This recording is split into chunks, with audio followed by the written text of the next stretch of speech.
달에 간 나팔꽃이라는 그림책이 있습니다. 나팔꽃이 밤하늘에 뜬 달을 보고는 달에 너무 가고 싶은 거예요. 그래서 달에 가기로 결심을 합니다. 이 나팔꽃이 매일같이 줄기를 하늘로 뻗어서 지구 밖에까지 가요. 대기권만 벗어나면은 금방 달이 나타날 줄 알았는데 거기서도 한참을 가야 되는 겁니다. 야, 이거 어떡하나. 그래도 나팔꽃은 좌절하지 않고 계속해서 줄기를 뻗어서 결국 달에 도착을 합니다. 달에서 환하게 꽃을 피워요. 그런데 그때 옆에 개미 한 마리가 있는 거예요. 나팔꽃이 깜짝 놀라서 묻습니다. 너 여기 어떻게 왔어? 이 나팔꽃이 계속 줄기를 뻗을 때 이 개미가 그 줄기를 따라서 달까지 쫓아온 거예요. 뭐 말도 안 되는 이야기죠. 그런데 그 개미의 대답이 참 가슴에 남습니다. 너 여기 어떻게 왔어? 응, 최선을 다했어. 최선을 다해서 달까지 왔답니다. 어떻게 나팔꽃이랑 개미가 달까지 올 수 있습니까? 말도 안 되죠. 그런데 최선을 다했더니 이곳에 서 있을 수 있다는 것입니다. 이 그림책을 보면서 그런 생각을 해봤습니다. 주님이 내게 주신 비전, 내가 그 비전을 이루기 위해서 최선을 다하고 있는가? 제가 아는 어떤 분이 염려가 굉장히 심해요. 그래서 가족들이 무슨 새로운 도전을 하려고 하면은 다 막습니다. 뭐하러 해? 위험해. 운전을 하려고 하면 사고 나면 어떡하려고 그래? 사람 많은 데 가려고 하면 거기서 무슨 일 생기면 어떡하려고? 질병 생겨. 못하게 해요. 그런데 황당한 것은 자기는 또 다 해요. 운전도 하고 사람도 잘 만납니다. 나는 괜찮다는 거예요. 너는 안 된다. 그분이 진짜 염려가 돼서 그랬으면 자기도 가지 말아야죠. 염려는 핑계고 가족을 자기 뜻대로 통제하고 싶은 것이죠. 사람은 자기가 하기 싫은 것은 무슨 핑계를 다 갖다 대서라도 안 하려고 합니다. 반면에 내가 하고 싶은 것은 어떤 이유를 다 들어서라도 하려고 하지요.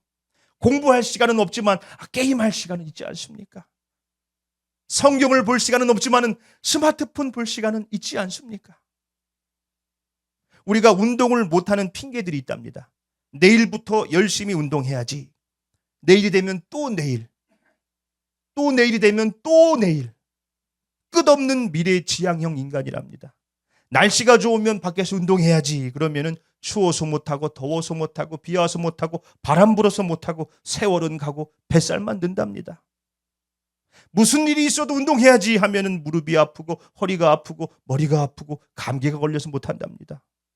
출퇴근할 때 걸으면서 운동해야지. 그러면 막상 지각해서 못하고 끝나면은 오늘 너무 힘들었어. 오늘은 일찍 들어가서 쉬어야지. 그래서 못한다는 거예요. 요즘 교회 청소년부에서 유행하는 수련회 광고 영상이 있어요. 무심히 한 청소년이 걸어갑니다. 그때 그 친구에게 물어요. 야, 너 왜 수련회 안 가? 나 성경이 없어. 그러자 성경책이 툭 던져져요. 나 먹을 게 없어. 먹을 게 던져집니다. 입을 옷이 없어. 옷이 던져져요. 이 친구가 기대하면서 나 차가 없어 그래요. 차가 올 줄 알았겠죠.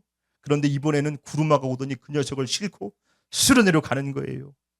청소년들이 나는 시간이 없다, 옷이 없다 핑계를 대지만 진짜 뭐가 없는 거예요? 갈 마음이 없는 것이지요. 목회데이터 연구소에서 청년들이 교회를 떠나는 이유에 대해서 조사를 했습니다. 1위가 뭘까요? 1위. 71%입니다. 주말엔 쉬고 싶다가 1위였어요. 마음이 없는 거죠. 오늘 본문 스가랴의 배경이 이렇습니다. 하나님의 경고를 무시했던 유다는 바벨론에 의해서 완전히 망합니다. 그때 수많은 사람들이 바벨론 포로로 끌려가지요. 그런데 그 바벨론도 50년도 안 돼서 페르시아에 의해서 망해버려요. 그때 페르시아의 왕 고레스는 예루살렘을 교두보로 삼아서 애굽으로 진출하기 위해서 유다 사람들을 본국으로 돌려보내요. 너네 돌아가. 그때 약 5만 명의 사람들이 귀환합니다. 그들의 지도자는 스룹바벨이었어요. 이 귀한 공동체의 첫 번째 임무, 무너진 성전을 다시 재건하는 겁니다. 그런데 이게 쉽지가 않습니다. 이미 예루살렘은 이들이 알던 그 50년 전 예루살렘이 아니에요. 그들이 없었던 동안 예루살렘을 지배했던 이방 민족들, 혼혈 잡족들, 또 예루살렘을 통해서 이해관계를 누리고 있었던 주변 국가들 때문에 성전 짓는 것을 못하는 거예요. 집요하게 방해합니다. 군대를 동원하고 권력을 동원해서 그들이 다시 이 예루살렘의 지배권을 요구할까 봐 두려웠던 것이지요. 당시 총독이 스룹바벨이에요. 스룹바벨은 바벨론에서 태어났다는 뜻이에요. 스룹바벨. 그러니 귀한 공동체의 대부분은 예루살렘 성전이 어떻게 생겼는지도 몰라요. 바벨론에서 났거든요. 피덩이들이죠. 그러니까 그들이 무슨 생각을 하겠습니까? 이 성전을 꼭 지어야 되나? 힘들어 죽겠는데. 우리 먹고 살기도 힘든데. 응? 과거의 성전의 영광을 봤던 옛날 사람들은 너무 황폐해져 있으니까 이게 뭐야 이게. 이걸 언제 다시 재건해? 이걸 어떻게 해? 한탄만 하는 겁니다. 저들이 맨날 사람들을 동원해서 방해하는데 우리는 군대도 없지 않습니까? 성전 재건하려면 뭐 한두 푼 들어가요? 돈도 없고 인력도 없어요. 우리 못합니다. 결국 성전의 기초만 세우고 공사가 중단됩니다. 16년 동안이나 중단됐어요. 그때 학개 선지자에게 하나님의 말씀이 임합니다. 다시 재건을 하라는 겁니다. 학개 선지자는 말씀에 순종해서 사람들을 독려합니다. 하나님이 함께 하십니다. 우리 성전을 다시 지읍시다. 그렇게 우여곡절 끝에 다시 성전 재건이 시작이 됐는데 사람들 마음속에 의심이 드는 거예요. 이거를 하기는 했는데 완성이 되려나? 맨날 저 사람들 와가지고 방해하는데 우린 군대도 없고 돈이 한두 푼 들어? 돈도 없고 시간도 없고 인력도 없고 이거 지을 수 있으려나? 그러고 있는데 이 스가랴 선지자에게 하나님의 말씀이 임한 겁니다. 본문 말씀 6절을 함께 읽습니다. 그가 내게 대답하여 이르되 여호와께서 스룹바벨에게 하신 말씀이 이러하니라. 만군의 여호와께서 말씀하시되 이는 힘으로 되지 아니하며 능력으로 되지 아니하고 오직 나의 영으로 되느니라. 아멘. 성전 재건은 힘으로 되는 게 아니라 능력으로 되는 게 아니라 오직 나의 영, 성령으로 되는 것이라 말씀하시죠. 여기서 힘은 히브리어로 하일, 군대를 뜻합니다. 능력은 고하흐, 권력, 부귀를 뜻해요. 그들은 성전을 재건하려면 군대가 있어야 된다고 생각했지요. 성전을 재건하려면 돈과 능력이 있어야 된다고 생각했습니다. 그런데 성전 재건은 그런 걸로 하는 게 아니라 성령으로 된다는 것입니다. 사실 유다 백성들은 별의별 핑계를 다 대면서 성전 재건에는 소극적이었어요. 군대도 없어, 돈도 없어, 시간도 없어. 그런데 그들은 자기들 집은 그럴싸하게 꾸며놓고 살았습니다. 학개 1장 4절 말씀을 보겠습니다. 이 성전이 황폐하였거늘 너희가 이때에 판벽한 집에 거주하는 것이 옳으냐. 이 판벽한 집은 지붕을 올린 그럴싸한 집을 얘기를 해요. 예루살렘에 돌아와 봤더니 아무것도 없어요. 살 집도 없습니다. 그러면 어떻게 합니까? 집은 지어야지요. 응? 지금 성전 재건이 중요합니까? 우리 식구들 발 뻗고 잘 수 있는 집은 한 채 있어야 되지 않겠습니까? 그래야 뭐 재건이든 뭐든 할 수 있지요. 그리고 이왕 짓는 거 대충 지을 수 있어요? 번듯하게 지으면 얼마나 좋습니까? 집이란 게 하루 이틀 살 것도 아니고 기왕 짓는 거 자재도 좀 좋은 거 쓰고 그럴싸하게 지으면 얼마나 좋아요. 그렇게 자신들의 집을 짓기 위해서는 물질과 시간을 써서 그럴싸하게 지어놓고 산 겁니다. 그러면서 군대도 없는데 무슨 성전을 건축해요? 돈도 없는데 그걸 어떻게 해요? 학개서 1장 9절 말씀입니다. 내 집은 황폐하였으되 너희는 각각 자기의 집을 짓기 위하여 빨랐음이라. 주님의 성전은 그냥 내버려 두고 자기들 살 집을 짓기 위해서는 빨랐다는 것입니다. 그들에게 힘이 없었던 것입니까? 능력이 없었던 것입니까? 마음이 없었던 것입니까? 마음이 없었던 것이지요.